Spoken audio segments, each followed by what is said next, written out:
ከዜሮ ተነስተን እንዴት ስራ መስራት እንችላለን? በተለይ እናቶች። ሰላም፣ እንዴት ናችሁ? ፍሬህይወት እባላለሁ። ለዚህ ፕላትፎርም አዲስ ባልሆንም እንደ አዲስ ስራ ለመጀመር ሲመጥቻለሁ።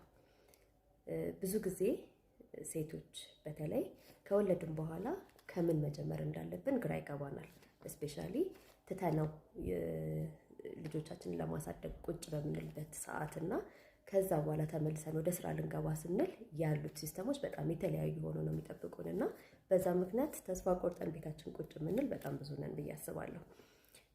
እኔም አንዷ ስለሆንኩኝ አሁን ከዜሮ ተነስተን ስራን የምንሰራበትን መንገድ ለመፈለግ ለማየት ነው የመጣሁትና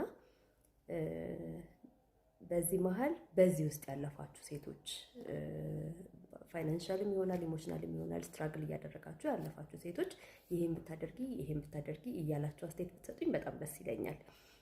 እና እኔ በግሌ ከዜሮ ተነስቼ ስራን ለመጀመር ወስኛለሁና ለዛ ደግሞ የእናንተ እገዛን እፈልጋለሁ። ፎሎ እንድታደርጉኝ፣ ላይክ እንድታደርጉልኝ፣ ሪፖስት እንድታደርጉልኝ ጠይቃችኋለሁ። እያንዳንዱን ጆርኒን ማሳያችሁ ይሆናል። ከዴይ ዋን ጀምሮ ያለውን ጆርኒ በጠቅላላ አሳያችኋለሁ። እናንተም ደግሞ የሚሰማችሁን ይሄን ብታደርጊ ይሄ ቢሆን እያላችሁ አስተያየት የሚሰጡኝን ደግሞ እቀበላለሁኝ። ፎሎ ላይክ እያደረጋችሁ ሪፖስት እያደረጋችሁ ጠብቁኝ። ዩቲዩብም ላይ እንደዚሁ ፖስት አደርጋለሁኝ እና ሰብስክራይብ እያደረጋችሁ ቻናሌን እንድታሳድጉልኝ ጠይቃችኋለሁ። አመሰግናለሁኝ።